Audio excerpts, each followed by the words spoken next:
All right, we are finishing up our transformations on trigonometric functions. We only have tangent and cotangent left. So those are the ones we're going to do today. Now tangent and cotangent are slightly different from the other four, as you know already since we've looked at the parent functions. So it's going to affect how we do the transformations of tangent and cotangent a little bit. All right, so first we're going to start off with a couple notes. So for tangent and cotangent, we are not going to worry about the graphing the vertical stretch and compression. In other words, the a value. Compared to the other functions where it's very, very clear, the vertical stretch and shrink, as it applies to the amplitude, as it applies to the secant and cosecant functions, because it's very clear that's how far down it goes and how far up it goes with each of those curves. But with tangent and cotangent, in terms of what the vertical stretching will look like, it does stretch out the graph, so it's not that it doesn't do anything, but because it's negligible and compared to the other four trigonometric functions that we've already looked at, the effect that it has is not as crucial. Okay, whoops. And the other thing to note is that the tangent and cotangent parent functions have a period of pi, right? So if you remember sine and cosine, cosecant and secant, they all have a period of 2 pi. But for tangent and cotangent, the period is pi. So the one thing that's really going to change is when you are looking at either a graph of a function or if you're looking at an equation and you're trying to come up with what the period is, instead of 2 pi over b being the period of the function, pi over b is going to be the period of the function. And you can think about this and why that makes sense. You think about a tangent function. If b is 1, in other words, if there is no transformation, then pi over 1 is equal to pi, which gives you a period of pi for tangent or for cotangent. Okay, so we're going to look at examples similar to last time. We are going to look at an example where you're given an equation and you have to come up with a graph. And we'll also look at it the other way where you're given the graphs and you have to come up with the equations. So we'll start off with ones where we have to come up with the graphs. So here's the first one. Y equals tangent of pi over 2, x plus pi, all in parentheses, minus 6. Okay, so first thing you want to do is you want to factor out that b value inside the tangent function. So that pi over 2, we are going to factor that out. If you're having a hard time wrapping your mind around how do you factor out pi over 2 out of pi, think of it this way. When you're factoring something out, you're really just dividing by that number, right? So divide the first term by pi over 2, you're left with x. Divide the second term by pi over 2, you're going to be left with 2. And you can also double check and make sure that once you factored it out, if you were to distribute it, you do indeed end up with what you started with. So good way to double check and make sure you've done the factoring correctly. Okay, so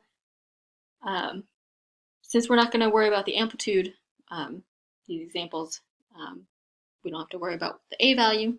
In this case, the a value is 1, but that's not going to affect how we're going to graph the tangent function here. Next, we're going to look at the period. Now remember, the period is equal to pi over b, not 2 pi over b. So pi over b, which in this case would be pi over 2, right? Because your b value is pi over 2.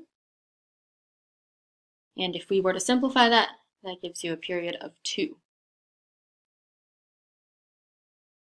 All right, and then the other two things that we have are the x plus 2, which means your c value is negative 2, so we're shifting to the left by 2. And then the minus 6 means we're shifting down by 6. All right, so let's go ahead and get to graphing. So I would go ahead and start with that negative 6. So we'll just make sure we're below the x-axis there, and we'll label this point here, -6 on the y-axis. Now remember on the parent function for tangent, remember that your tangent function, it went from -π/2 to π/2, not inclusive, and the center of that tangent function was at the y-axis, was at 0, 0, right? So we're going to think of it that way, and we're going to say, okay, now if I have a transformed tangent function, that point that goes through the center is going to go through -6 here.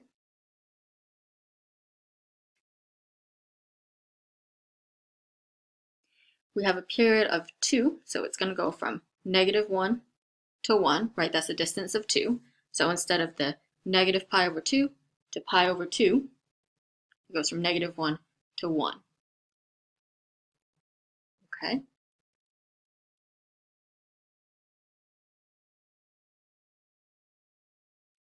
All right. And you can go ahead and draw the tangent function in here.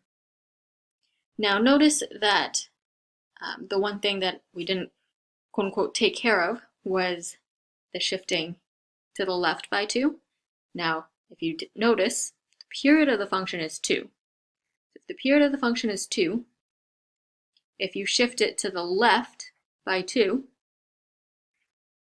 then that function is really just going to be right on itself, right? If you were to shift what you have right here to the left by 2. Okay, so do make note of that. If your period is the same as how much you shift left or right, then you actually don't need to worry about it. All right, so that's example 1. Let's do an example with cotangent.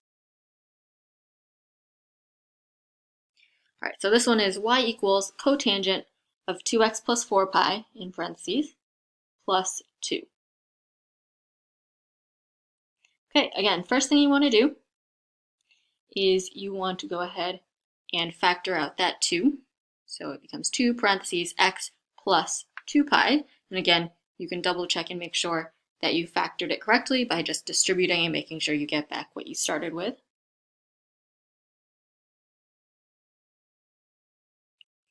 Okay. And now let's go ahead and write out what all our different transformations are. So again, no need to worry about the amplitude. Let's talk about the period, which is pi over b. b in this case is 2. It's the number we factored out. So this is going to be pi over 2.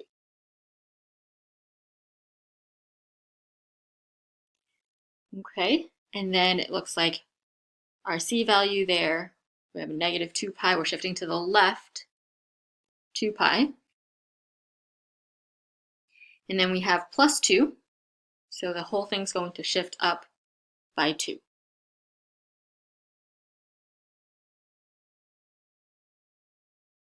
Okay, so let's go ahead and start by drawing in our tick mark on the y-axis at 2.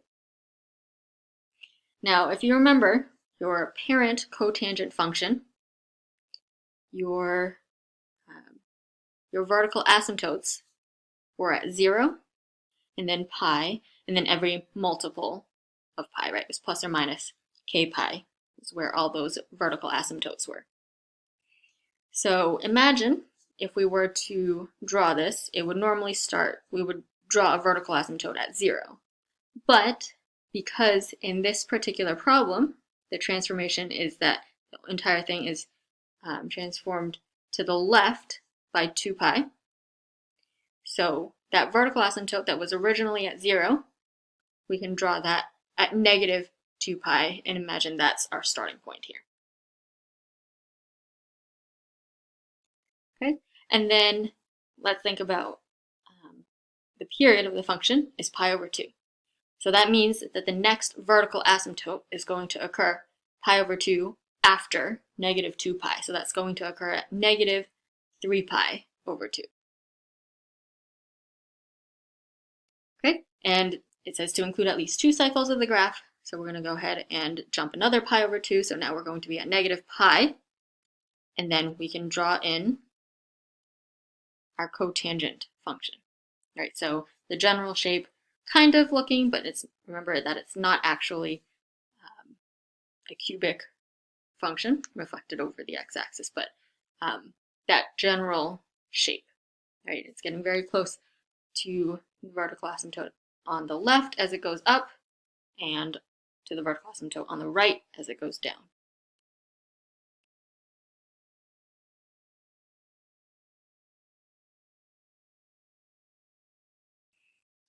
Okay, now, like the other pairs of trig functions, so sine and cosine being a pair, secant and cosecant being a pair, you can, just like those other pairs, you can use either tangent or cotangent to write the equation of the function.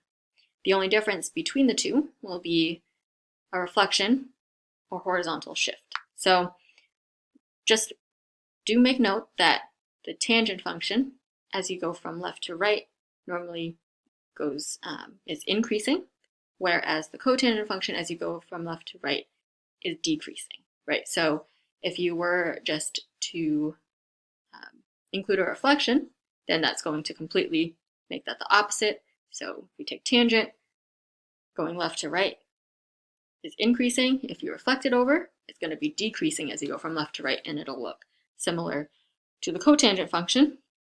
But you also have to account for it with a horizontal shift, because the vertical asymptotes in the parent functions of tangent and cotangent are not in the same places, right? So for tangent, remember it's at negative pi over 2, at pi over 2, it's every odd multiple of pi over 2. Whereas for the cotangent function, the vertical asymptotes are at 0, at pi, it's at every multiple of pi, right? So because the vertical asymptotes are in different places, and because of the shape of the function, those are the two things you would have to account for if you were trying to write any graph as either tangent or cotangent. All right, so now let's take a look at example 3. Here's an example where you are given the graph and you're going to try to come up with an equation. Now, do notice that kind of left it open-ended. Let's try to do it in terms of tangent.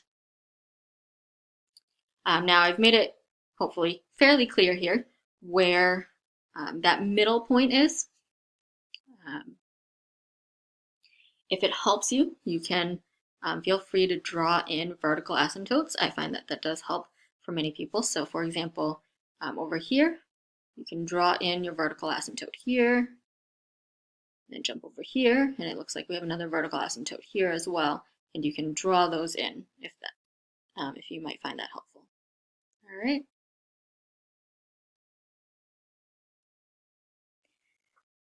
Okay, so look at the period of the function. Right, we're not worried about the amplitude, so next is the period. So if you look at where that center point is, it happens here at 0, and then it happens again here at 0.5 times pi, or pi over 2, and happens again at pi, and again at 3 pi over 2. So it looks like the period of this function is going to be pi over 2. Now remember, if you're trying to come up with the equation, you need to figure out what b is. So the b value, remember, is pi over b gives you the period. So pi over b equals pi over 2. All right, so that means b has to equal 2. Now let's think about the other two transformations that might be the case here. Again, I said we were going to try to do this in terms of tangent. So first we want to see, is this tangent function shifted at all to the left or to the right, and has it shifted up or down at all? So in terms of to the left or to the right, remember the parent tangent function normally is centered at 0, right? The graph has vertical asymptotes at negative pi over 2 and pi over 2, and at the center at 0, 0, that's where that curve is right in the middle. So if you look at this, in this particular case, we have vertical asymptotes here at pi over 4 and negative pi over 4. So exactly halfway between those two is 0. So that means that this function has not shifted to the left or to the right. if we are thinking about this as a tangent function.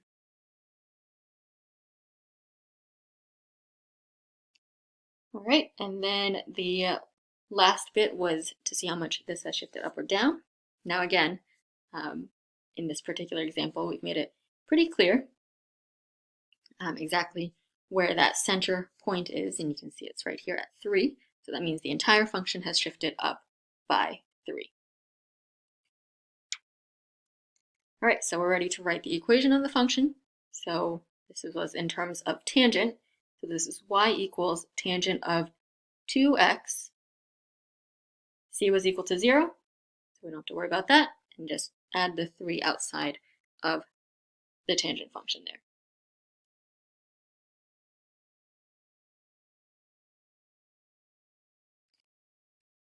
All right, we have one more example, another one where you're given the graph and you have to come up with the equation. This time, let's do it in terms of cotangent, just so we have a little bit more practice with that. So the last one we did in terms of tangent, this one we're doing in terms of cotangent. Again, remember, you can always write these in terms of one or the other. The only difference is a reflection and some sort of horizontal shifting. Okay, we're going to do this one in terms of cotangent. Again, if you find it helpful, go ahead and draw in the vertical asymptotes. So it looks like I see one here at negative pi over 2. There's one over here at 3 pi over 2. Another one over here. You can just go ahead and draw them all in. But really, once you have 2 of them, you can find the distance between them, right? That's what we're concerned with. If you can find the distance between 2 vertical asymptotes, then you'll be able to determine what the period of the function is. Okay, so if we look at this, it looks like we go from negative pi over 2 all the way to 3 pi over 2, which means that this has a period of 2 pi, right? The distance from here to here is 2 pi. You can also look at the center point here to find the period as well. So you can see the distance from here to the next time it shows up here. So each of these is pi over 2, so 2, so that's pi, that's 3 pi over 2, 4 pi over 2, which is 2 pi. So again, the period is 2 pi. Now, remember, with the cotangent function, the period being 2 pi, we can determine what the value of b is, because the period is equal to pi over b. So pi over b equals 2 pi.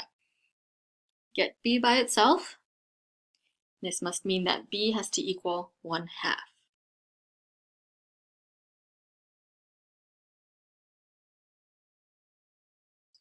All right, so 2 more things, right? How much it's shifted left or right, and how much it's shifted up or down. So let's talk about left or right first. So if we are doing this in terms of a cotangent equation, then that must mean, let's think about the parent function of the cotangent function. So the parent cotangent function, remember, normally has a vertical asymptote right on the y-axis. So think about that. Always think about what's happening at the y-axis on the parent function and compare it to your transformed function. So in this case, there are actually a couple of ways that you can see the transformation. So normally the vertical asymptote would be here, but now we're saying that the vertical asymptote has shifted over here, which you've drawn in, which means that it has shifted to the left by pi over 2. You could also see it as, well, why can't you see it as this being shifted over this way, here, to the right by 3 pi over 2? You absolutely can. Either way is fine. Personally, I like just moving it at the least amount that I need to, just to be less confusing. But you can say it's either a shift to the left by pi over 2 or to the right by 3 pi over 2. All right, so it's to the left by pi over 2. All right, last thing is how much it's shifted up or down, which is your d value. And again, you can see where that center point is. It looks like we've shifted down by 1. So your d value is -1.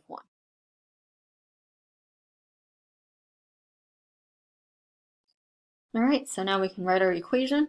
Y equals cotangent, parentheses 1/2, parentheses x, plus pi over 2, right? To the left pi over 2 minus 1. And again, if you decided to say this shifted to the right by 3 pi over 2, then it would be the same equation except on the inside there, instead of x plus pi over 2, you would have x minus 3 pi over 2. All right, those are all the examples for today. So a couple of things to remember for cotangent and tangent graphs. So first is that the period of the parent functions are pi. So when you're dealing with the period, it's pi over b. Don't worry about the amplitude when it comes to tangent and cotangent graphs. And then lastly, when you're shifting it left or right, think about what the parent function looks like for tangent and for cotangent on the y-axis. So for tangent, the parent function, that's where the middle of the graph is. For the cotangent function, run on the y-axis, you normally have a vertical asymptote. And you want to use that to help you decide how much you shift left or right or not at all.